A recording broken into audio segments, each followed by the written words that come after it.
mga kamisyon, pakita ko lang po sa inyo yung aking black velvet. Ang lapad-lapad na po kasi nung kanyang dahon. So kung makikita nyo, bali sa ganito lang po nagsimula yan. Ayan, ganito lang po siya kalaki nung nagsimula, pero i-compare ko po siya ngayon. Ayan, napakalaki na po ng inilapad. So ito naman po hindi po maselang itanim, basta pag lang po masyadong exposed sa sunlight, kasi po ay nalulusaw o naluluto ang kanyang dahon. So ayan, may panimala na naman. Kung hindi nyo po natatanong, dati po medyo nagmahal po ito nung bang mga panahong tayo ay na lockdown na yan. Napakamahal po nitong halaman na to. Ang pinagtataka ko lang po kung bakit tinatawag na black velvet, pero ito po ay hindi naman po ito black.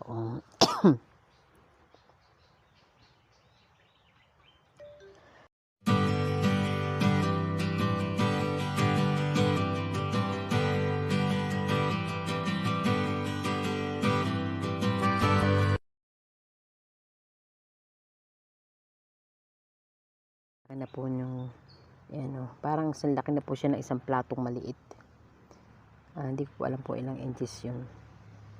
So bali nagsimula lang po ito sa ganitong kalaki. Ayan, at sabi ko nga sa inyo, kung i-compare mo dito, ang lapad-lapad na po niya. At ayan, ganyan. Nung una po ay talagang nawalan po ng dahon na ganyan, pero yung laman po kasi nito ay tumutubo po ang laman yan. Ayan. So nakakatuwa lang po tingnan yung mga halaman na talaga ang lapad na po niya. Ayan, so simple lalagyan ko lang po siya inilagay. Ayan, kagaya po nito. Ayan, medyo nainitan po siyang masyado, kahit ito po ay lagi ko siyang binabasaan ng tubig dahil medyo mainit po ang panahon ngayon. Pero nakakatuwa lang po talaga dahil sa sobrang lapad po niya. Ayan. Dati po kung ibenta ito ay per dahon. Ayan. So ito bali po lumaki siya ng ganyan. Ganyan lang po siya dati. Ayan.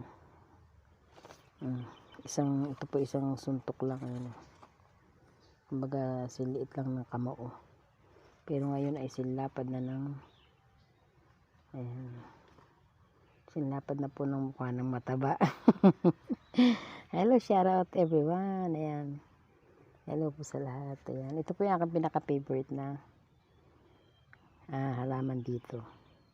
Ayan, so medyo naparami ko na po siya.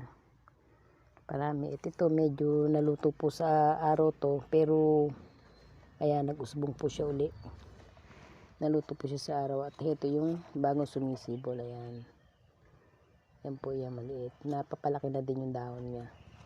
May usbong siya. Ayan. So, ayan mga kamisyon. Yun na po ang aking yan. Kung medyo makikita nyo po, medyo may puti-puti kasi pag po in-spray ko ng tubig, medyo namumuti sa tubig. Ayan. At ito, maganda rin po itong aking alocasia. Nagsimula din po siya sa isang maliit. Ayan, kagaya po nito. Ito po kasi dati laman lang. Ayan, bali hinayaan ko lang po siya dyan tumubo. Ayan, yan po yung pinakamaliit niyan. Pag po siya medyo malaki na, magkakaroon na po siya ng guhit. Ayan, o tingnan nyo po kung gaano kadali tumubo, kasi yan, nalaglag lang po yung laman dyan. Ayan, nalaglag lang po yung laman dyan, tumubo na. So, ang bilis po niyang paramihin. Ayan.